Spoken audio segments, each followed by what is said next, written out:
Welcome to ട്രൈഡൂട്ട്. നമുക്ക് ഇന്നത്തെ ഗോൾഡിന്റെ US ഓയിലിന്റെയും പ്രൈസ് മൂവ്മെന്റ് അനാലിസിസ് ഒന്ന് നോക്കാം. അതിനുവേണ്ടി ആദ്യമായിട്ട് എടുത്തിരിക്കുന്നത് ഗോൾഡിന്റെ വൺ ഡേ ചാർട്ടാണ്. വൺ ഡേ ചാർട്ടിലെ പ്രധാനപ്പെട്ട ഏരിയാസ് മാർക്ക് ചെയ്തിട്ടുണ്ട്.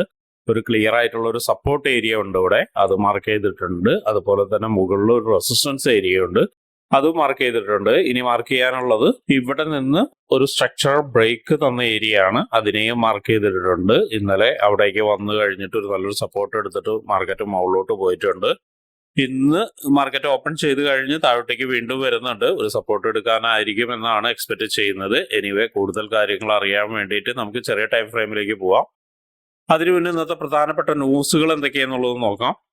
ഇന്ന് വളരെ ഇമ്പോർട്ടൻ്റ് ആയ ന്യൂസ് വരുന്ന ദിവസമാണ്. CPI വരുന്ന ദിവസമാണ്. ഇന്ത്യ സമയം 7 മണിക്കാണ് വരുന്നത്.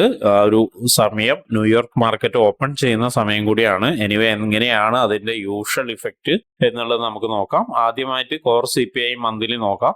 പ്രീവിയസ് ഫിഗർ 0.3% ആയിരുന്നു ഫോർകാസ്റ്റും. 0.3% തന്നെയാണ് അതിന്റെ യൂഷ്വൽ ഇഫക്റ്റ് എന്ന് പറയുന്നത്. Greater than forecast is good for currency എന്നാണ്.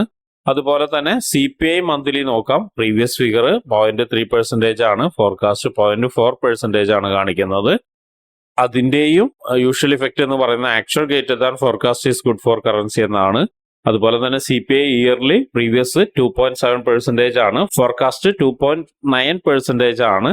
അതിന്റെയും usual effect actual greater than forecast is good for currency എന്നാണ്. അതായത് മൊത്തത്തിൽ നോക്കുമ്പോൾ ഒരു കറൻസിക്ക് ഫേവറബിൾ ആയ ഒരു ഫോർകാസ്റ്റ് ആണ് കാണുന്നത്, എക്സ്പെഷ്യലി CPI മന്ത്ലിയും CPI ഇയർലിയും. ആൻഡ് കോർ CPI മന്ത്ലി ഒരു ന്യൂട്രൽ ഫോർകാസ്റ്റ് ആണ് കാണിക്കുന്നത്. എന്നിരുന്നാലും ന്യൂസ് വരുന്ന സമയം വരെ നമുക്ക് കാര്യമായിട്ട് പ്രഡിക്ഷനോ മറ്റോ നടത്താൻ കഴിയില്ല. പ്രത്യേകിച്ചും വളരെ ഹൈ ഇമ്പാക്റ്റ് ഉള്ള ന്യൂസ് ആയതുകൊണ്ട് തന്നെ ഒരുപക്ഷെ വൺ സൈഡ് മൂവ്മെന്റ് നല്ല രീതിയിൽ കിട്ടാൻ സാധ്യത ഉണ്ട്. അങ്ങനെ വൺ സൈഡ് മൂവ്മെന്റ് നല്ല രീതിയിൽ കിട്ടിക്കഴിഞ്ഞാൽ അതിനെ ബേസ് ചെയ്ത് ഒരു പ്രൈസ് ആക്ഷൻ ബേസ് ചെയ്ത് ട്രേഡ് എടുക്കാവുന്നതാണ്. പക്ഷെ എല്ലാവരും സൂക്ഷിക്കണം. പ്രത്യേകിച്ചും ന്യൂയോർക്ക് മാർക്കറ്റ് ഓപ്പൺ ചെയ്യുന്ന സമയത്താണ് ന്യൂസ് വരുന്നത്. അപ്പൊ രണ്ട് സൈഡിലേക്ക് ഒരു മൂവ്മെന്റ് തന്നു കഴിഞ്ഞതിന് ശേഷം ഒരുപക്ഷെ സ്റ്റോപ്പ് ലോസ് ഹണ്ടിങ് ഒക്കെ ഉണ്ടാവാൻ സാധ്യത ഉണ്ട്.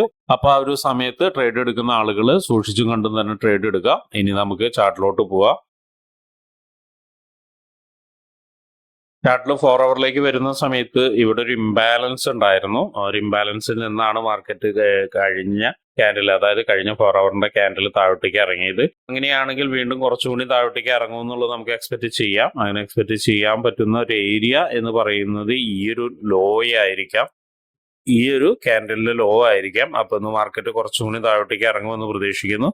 അങ്ങനെ നോക്കുകയാണെങ്കിൽ പ്രധാനപ്പെട്ട ഏരിയാസ് ഈ ഒരു ഏരിയയിൽ ഇതിലും നല്ലൊരു സപ്പോർട്ട് ഏരിയ ഉള്ളതാണ്. അത് ഓൾറെഡി നമ്മൾ മാർക്ക് ചെയ്ത് വെച്ചിട്ടുണ്ട്. അപ്പോൾ 4 അവറിൽ കാര്യമായിട്ട് മാർക്ക് ചെയ്യാനൊന്നുമില്ല. ഇനി മാർക്ക് ചെയ്യാനുള്ള ഒരു ഏരിയ എന്ന് പറയുന്നത് ഇവിടെയാണ്. അതും നമ്മൾ ഓൾറെഡി വൺ ഡേ ചാർട്ടിൽ മാർക്ക് ചെയ്ത് വെച്ചിട്ടുണ്ട്. ഇനി നമുക്ക് 1 അവറിലേക്ക് പോവാം.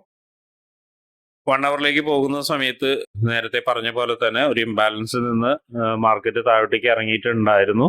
അതിന്റെ തൊട്ട് മുകളിൽ മറ്റൊരു ഇംബാലൻസും കൂടി കാണുന്നുണ്ട്. നോക്കിയാൽ കാണാം, ഇവിടെ ഒരു ഇംബാലൻസും കൂടി 1 അവറിൽ കാണുന്നുണ്ട്. ഇതിന്റെ ഒരു പ്രത്യേകത എന്ന് വെച്ചിട്ടുണ്ടെങ്കിൽ ഇത് നല്ലൊരു സ്ട്രോങ് ആയിട്ടുള്ള ഒരു റെസിസ്റ്റൻസ് ഏരിയയും കൂടിയാണ്. അപ്പൊ ഇതിനെ ഒരു 1 അവറിന്റെ ഇംബാലൻസ് ആയിട്ട് മാർക്ക് ചെയ്തിടുന്നുണ്ട്. താഴോട്ടേക്ക് ഇറങ്ങുകയാണെങ്കിൽ ഈ നേരത്തെ മാർക്ക് ചെയ്ത ലോ 1 അവറിൽ നല്ലൊരു സ്ട്രോങ് ആയിട്ടുള്ള ഒരു സപ്പോർട്ട് ഏരിയ കൂടിയാണ്. നോക്കിയാൽ കാണാം, ഇങ്ങോട്ട് നോക്കിയാൽ നല്ല സ്ട്രോങ് ആയിട്ടുള്ള സപ്പോർട്ട് ഏരിയ ആണ്. അപ്പോൾ അതിനെ ഒന്ന് മാർക്ക് ചെയ്തിടുന്നുണ്ട്, സപ്പോർട്ടായിട്ട് മാർക്ക് ചെയ്തിടുന്നുണ്ട്. ഇനി വീണ്ടും താഴോട്ടേക്ക് ഇറങ്ങുന്ന സമയത്ത് നേരത്തെ നമ്മൾ മാർക്ക് ചെയ്തിരിക്കുന്ന ഏരിയ തന്നെയാണ്. ഈ ഒരു ലോയിനൊക്കെ ബ്രേക്ക് ചെയ്ത് വരികയാണെങ്കിൽ ഒരു പക്ഷെ ഇവിടെയൊക്കെ നല്ലൊരു സപ്പോർട്ട് ഏരിയ കാണാവുന്നതാണ്. അതിനെയും നമ്മൾ മാർക്ക് ചെയ്തിടുന്നുണ്ട്. ഒരു പക്ഷെ ന്യൂസ് ബേസ് ചെയ്തിട്ടാണ് ഇതെല്ലാം മാർക്ക് ചെയ്തിടുന്നത്. ന്യൂസ് വരികയാണെങ്കിൽ ഇങ്ങോട്ടേക്കൊക്കെ എത്താനുള്ള സാധ്യത വളരെ കൂടുതലാണ്. അപ്പൊ അതുകൊണ്ടാണ് മാർക്ക് ചെയ്തിടുന്നത്. അപ്പൊ ഇത്രയാണ് പ്രധാനപ്പെട്ട ഏരിയാസ് 1 അവറിൽ മാർക്ക് ചെയ്തിടുന്നത്. ഇനി നമുക്ക് 50 മിനിറ്റ്സിലോട്ട് പോയിട്ട് എന്തെങ്കിലും എൻട്രി സാധ്യതകൾ ഉണ്ടോ എന്നുള്ളത് നോക്കാം. 50 മിനിറ്റ്സിലോട്ട് പോകുന്ന സമയത്ത് മാർക്കറ്റ് ഒരു അപ് ട്രെൻഡിലേക്കാണ് കാണിച്ചുകൊണ്ടിരിക്കുന്നത്. നോക്കിയാൽ കാണാം, ഇവിടെ ഒരു സ്ട്രോങ് ആയിട്ടുള്ള ഒരു റെസിസ്റ്റൻസ് ഏരിയ ഉണ്ടായിരുന്നു. ആ റെസിസ്റ്റൻസ് ഏരിയനെ ബ്രേക്ക് ചെയ്ത് മുകളിലോട്ട് പോയി വീണ്ടും താഴോട്ടേക്ക് ഇറങ്ങി ഇറങ്ങിയിട്ട് നല്ലൊരു സ്ട്രോങ് ക്യാൻഡിലാണ് ഇപ്പോൾ ക്രിയേറ്റ് ചെയ്തിരിക്കുന്നത്. ഒരുപക്ഷെ ഇതിനൊരു എൻഗൾഫിങ് വരികയാണെങ്കിൽ, അതായത് ഈ ഒരു സ്ട്രോങ് ക്യാൻഡിലിന് ഒരു എൻഗൾഫിങ് വരികയാണ് എങ്കിൽ ഈ ഒരു ലൈനിന്റെ താഴെ നമുക്കൊരു ഓപ്പർച്യൂണിറ്റി കാണുന്നുണ്ട്. അതായത് ഈ ഒരു സിങ്ങിന്റെ താഴെ ഒരു ഓപ്പർച്യൂണിറ്റി കാണുന്നുണ്ട്. ശ്രദ്ധിക്കേണ്ട കാര്യം എന്താണെന്ന് വെച്ചിട്ടുണ്ടെങ്കിൽ ഇവിടെ ഒരു ഡിമാൻഡ് സോൺ ഓൾറെഡി ക്രിയേറ്റ് ചെയ്തിട്ടുണ്ട്. അപ്പോൾ ഒരു ഓപ്പർച്യൂണിറ്റി വരുന്നുണ്ടെങ്കിൽ പോലും ഒരുപക്ഷെ ഈ ഒരു ഏരിയയിൽ നിന്ന് വീണ്ടും മുകളിലോട്ട് കയറിപ്പോകാനുള്ള സാധ്യത കാണുന്നുണ്ട്. തൽക്കാലം ഇപ്പോൾ 50 മിനിറ്റ്സിൽ ഒരു വലിയൊരു ഓപ്പർച്യൂണിറ്റി നമുക്ക് പറയാൻ കഴിയില്ല, കാരണം ഒരു റേഞ്ചിന്റെ ഉള്ളിലായതുകൊണ്ട്. എനിവേ ഒരു വലിയ ഓപ്പർച്യൂണിറ്റി അല്ലെങ്കിൽ ഒരു ന്യൂസിന് ശേഷം സംഭവിക്കാൻ കഴിയുന്ന ഒരു ഓപ്പർച്യൂണിറ്റി എന്ന് പറയുന്നത് ഒരു ഇംബാലൻസിന്റെ മുകളിലേക്ക് ഒരു ബൈയും അതുപോലെ തന്നെ ഈ ഒരു ലൈനിന്റെ താഴേക്ക് സെല്ലും ആണ്. അതിന്റെ ഇടയിൽ നിന്ന് കളിക്കുന്നത് മിക്കവാറും ന്യൂസ് വരുന്നവരെ ഇങ്ങനെ ഇടയിൽ നിന്ന് കളിക്കാനുള്ള സാധ്യതയാണ് കാണുന്നത്. അപ്പൊ അതുകൊണ്ട് 50 മിനിറ്റ്സിൽ തൽക്കാലം ഒരു ഓപ്പർച്യൂണിറ്റി പറയുന്നില്ല. കാരണം എന്താണെന്ന് വെച്ചിട്ടുണ്ടെങ്കിൽ മാർക്കറ്റ് നല്ല രീതിയിൽ ഒരുപക്ഷെ രണ്ട് സൈഡിലേക്കും കളിച്ചതിന് ശേഷമായിരിക്കും ഒരു മൂവ്മെന്റ് തരിക. അപ്പൊ ഒരു മൂവ്മെന്റിന് വേണ്ടി വെയിറ്റ് ചെയ്യുന്നതായിരിക്കും നല്ലത്. അപ്പൊ ഇത്രയാണ് ഗോൾഡിലെ ഇന്നത്തെ അനാലിസിസ് വരുന്നത്. കറന്റ്ലി നമുക്കൊരു ഓപ്പർച്യൂണിറ്റി ഒന്നുമില്ല എങ്കിലും നമുക്ക് ട്രേഡ് റൂട്ടിന്റെ സ്ട്രാറ്റജി എന്തെങ്കിലും വർക്ക് ചെയ്യുന്നുണ്ടോ എന്ന് മറ്റുള്ളതൊക്കെ നോക്കാവുന്നതാണ്. എനിവേ ഇത്രയാണ് ഇന്നത്തെ ഗോൾഡിന്റെ അനാലിസിസിലുള്ളത്. ഇനി നമുക്ക് US ഓയിലിലേക്ക് പോവാം. ഓയിലിലേക്ക് വന്നു കഴിഞ്ഞാൽ ഓയിൽ വലിയൊരു വീഴ്ചയാണ് ഇന്ന് കാണിക്കുന്നത്. മാർക്കറ്റ് ഓപ്പൺ ചെയ്ത് വലിയൊരു വീഴ്ചയാണ് കാണിക്കുന്നത്. ആ വീഴ്ച വരുന്നത് റെസിസ്റ്റൻസ് ഏരിയയിൽ നിന്നാണ്. നോക്കിയാൽ കാണാം, കഴിഞ്ഞ ദിവസങ്ങളിലൊക്കെ നമ്മളിവിടെ മാർക്ക് ചെയ്ത് വെച്ചിരിക്കുന്ന റെസിസ്റ്റൻസ് ഏരിയ ആയിരുന്നു. ആ ഏരിയയിൽ നിന്നാണ് ഒരു വീഴ്ച വന്നുകൊണ്ടിരിക്കുന്നത്. ആ ഒരു ഏരിയനെ ഇന്നും മാർക്ക് ചെയ്ത് വെച്ചിട്ടുണ്ട്. അതുപോലെ താഴോട്ടേക്ക് ഇറങ്ങുന്ന സമയത്ത് ഇവിടെ ഒരു സപ്പോർട്ട് ഏരിയ ഉണ്ട്, അതിനെയും മാർക്ക് ചെയ്ത് വെച്ചിട്ടുണ്ട്. അപ്പൊ ഇത്രയാണ് ഓയിലിൽ മാർക്ക് ചെയ്ത് വെച്ചിരിക്കുന്നത്. പിന്നെ രണ്ട് ലൈനുകൾ കാണാം. ഈ ഒരു ലൈൻ എന്ന് പറഞ്ഞാൽ ഇവിടെ ഒരു ഇന്റേണൽ സ്ട്രക്ചർ തന്നതായിരുന്നു. ആ ഒരു ലൈനെ ബ്രേക്ക് ചെയ്ത് മാർക്കറ്റ് താഴോട്ടേക്ക് വരുന്നുണ്ട്. മറ്റൊരു ഇന്റേണൽ സ്ട്രക്ചർ ചേഞ്ച് തന്ന ഒരു ഏരിയനെയും കൂടി ലൈനായിട്ട് മാർക്ക് ചെയ്ത് വെച്ചിട്ടുണ്ട്. ഇത് രണ്ടും ചെറിയ ടൈം ഫ്രെയിമിലേക്ക് പോകുന്ന സമയത്ത് വളരെ ഉപകാരപ്പെടും. അപ്പൊ അതുകൊണ്ടാണ് അങ്ങനെ മാർക്ക് ചെയ്ത് വെച്ചിരിക്കുന്നത്. ഇനി നമുക്ക് ഫോർവേഡിലേക്ക് പോവാം. ഫോർവേഡിൽ വളരെ സ്ട്രോങ് ആയിട്ടുള്ള ഒരു ക്യാൻഡിലാണ് താഴോട്ടേക്ക് തന്നിരിക്കുന്നത്. നോക്കിയാൽ കാണാം, ഇവിടെ നിന്ന് വളരെ സ്ട്രോങ് ആയിട്ട് മാർക്കറ്റ് താഴോട്ടേക്ക് വന്നിട്ടുണ്ട്. എന്നിട്ട് ഈ ഒരു നേരത്തെ നമ്മൾ വരച്ചിരിക്കുന്ന ഈ ലൈൻ ഒരു അപ്രോച്ച് ചെയ്യുന്നുണ്ട്. എനിവേ ലൈനും മാത്രമല്ല, അവിടെ ഒരു ഇംബാലൻസും കൂടിയുണ്ട്. ആ ഒരു ഇംബാലൻസിനെ ഓൾറെഡി ഫോർവേഡിൽ എടുത്തിട്ടുണ്ട്. നോക്കിയാൽ കാണാം, ഈ ഒരു ക്യാൻഡിൽ വന്ന് വളരെ സ്ട്രോങ് ആയിട്ടൊരു സപ്പോർട്ട് എടുത്തിട്ടാണ് മുകളിലോട്ട് പോയത്. എനിവേ ഒന്നും കൂടി നമ്മൾ അതിനെ മാർക്ക് ചെയ്തിടുന്നുണ്ട് ഇംബാലൻസ് ആയിട്ട്. ഒരുപക്ഷെ ചെറിയ ടൈം ഫ്രെയിമിലേക്ക് പോകുന്ന സമയത്ത് കുറച്ചും കൂടി നമുക്ക് റിഫൈൻ ചെയ്യാൻ കഴിയായിരിക്കും. അപ്പൊ അതുകൊണ്ട് ഇംബാലൻസ് ആയിട്ട് മാർക്ക് ചെയ്തിടുന്നുണ്ട്. താഴോട്ടേക്ക് വരികയാണെങ്കിൽ ഒരുപക്ഷെ ഇതിന് താഴെ വളരെ സ്ട്രോങ് ആയിട്ടുള്ള ഒരു ഏരിയയും കൂടി ഉണ്ട്, അതിനെയും നമ്മൾ മാർക്ക് ചെയ്തിടുന്നുണ്ട്. ഇവിടെ നോക്കിയാൽ കാണാം, ഇവിടെ ഒരു സ്ട്രക്ചർ ബ്രേക്ക് തന്ന ഏരിയ ആണ്, ആ ഒരു ഇതിനെ മാർക്ക് ചെയ്തിടുന്നുണ്ട്. അതുപോലെ തന്നെ ഇവിടെ വളരെ സ്ട്രോങ് ആയിട്ടുള്ള ഒരു സപ്പോർട്ട് ഏരിയ ഉണ്ട്. നോക്കിയാൽ കാണാം, ഇവിടെ മൾട്ടിപ്പിൾ ആയിട്ട് മാർക്കറ്റ് വന്ന് റീടെസ്റ്റ് ചെയ്ത ഏരിയയും കൂടിയാണ്. അപ്പൊ ഇതിനെ നമ്മൾ മാർക്ക് ചെയ്തിടുന്നുണ്ട് സപ്പോർട്ടായിട്ട്. അപ്പൊ ഇത്രയാണ് ഫോർവേഡിൽ മാർക്ക് ചെയ്തിടുന്നത്. ഇനി ഫോർവേഡിൽ ഒരു റെസിസ്റ്റൻസ് ഏരിയ എന്ന് പറഞ്ഞാൽ ഓൾറെഡി നമ്മൾ മാർക്ക് ചെയ്തിട്ട ഏരിയയും കൂടിയാണ്. എന്നിരുന്നാലും കുറച്ചും കൂടി ഇവിടെ മാർക്ക് ചെയ്തിടുന്നുണ്ട്. കാരണം കുറച്ച് സമയം അവിടെ മാർക്കറ്റ് നിന്നതുകൊണ്ട് ഈ ഒരു ലെവലിനെ ഒരിക്കൽ കൂടി റെസിസ്റ്റൻസ് ആയിട്ട് മാർക്ക് ചെയ്തിടുന്നുണ്ട്. ഇനി നമുക്ക് 1 അവറിലേക്ക് പോവാം. 1 അവറിൽ പ്രധാനപ്പെട്ട ഏരിയാസ് എന്തെങ്കിലും ഉണ്ടോ എന്നുള്ളത് നോക്കാം. 1 അവറിലേക്ക് വരുന്ന സമയത്ത് നേരത്തെ പറഞ്ഞ ഈ ഇംബാലൻസിന് നമ്മളൊന്ന് റിഫൈൻ ചെയ്യുന്നുണ്ട്. കുറച്ച് താഴോട്ടേക്ക് ഇറക്കി വെക്കുന്നുണ്ട്. 1 അവറിന്റെ ഒരു ഇംബാലൻസ് ഇവിടെ കാണുന്നുണ്ട്, അതുകൊണ്ടാണ് താഴോട്ടേക്ക് ഇറക്കി വെക്കുന്നത്. ആ ഒരു ഏരിയയിലേക്ക് ഇറക്കി വെക്കുന്നുണ്ട്. അതുപോലെ തന്നെ ഇവിടെ ഒരു നല്ലൊരു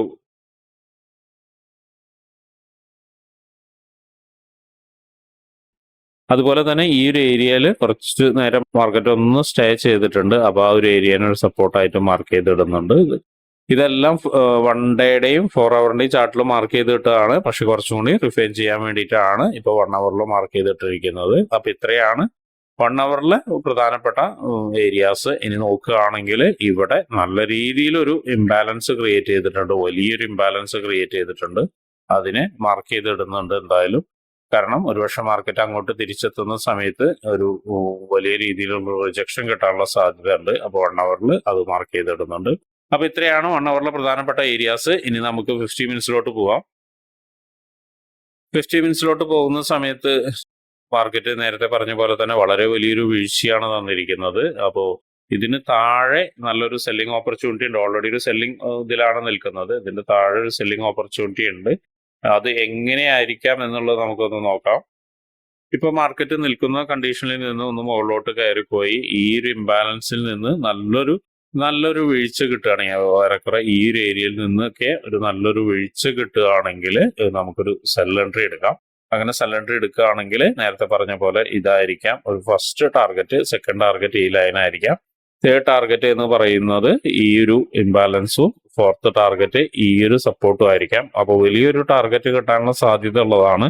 ഇനി ഒരു ബൈ എൻട്രി എന്ന് പറയുന്നത്, ബൈ എൻട്രിക്ക് വളരെ കൂടുതൽ ചാൻസ് ഉണ്ട്. ഈ താഴോട്ടേക്ക് ഇറങ്ങിയിട്ട് ഇപ്പൊ നിൽക്കുന്ന ഇതിൽ താഴോട്ടേക്ക് ഇറങ്ങി കഴിഞ്ഞ് ഒന്നല്ലെങ്കിൽ ഈ ലൈനിൽ നിന്നോ അല്ലെങ്കിൽ ഇംബാലൻസിൽ നിന്നോ ഒരു വളരെ സ്ട്രോങ് ആയിട്ട് ഒരു ക്യാൻഡിൽ ക്രിയേഷൻ, ഇതുപോലെ തന്നെ ഒരു വലിയൊരു ക്യാൻഡിൽ ക്രിയേഷൻ തന്നു കഴിഞ്ഞ് കുറച്ച് ഏരിയാസിനെ എൻഗൾഫിങ് ചെയ്യാന്ന് വെച്ചാൽ കുറച്ച് ക്യാൻഡിൽസിനെ എൻഗൾഫിങ് ചെയ്ത് കഴിഞ്ഞ് വളരെ സ്ട്രോങ് ആയിട്ട് തന്നു കഴിഞ്ഞാൽ ഒരു റീടെസ്റ്റ് വരാനുള്ള സാധ്യത കാണുന്നുണ്ട്. വീണ്ടും ആ ഏരിയയിലേക്ക് റീടെസ്റ്റ് വരാനുള്ള സാധ്യത കാണുന്നുണ്ട്. അതായത് ഈ ലൈനിലേക്കോ അല്ലെങ്കിൽ ഇവിടേക്കോ റീടെസ്റ്റ് വരാനുള്ള സാധ്യത കാണുന്നുണ്ട്.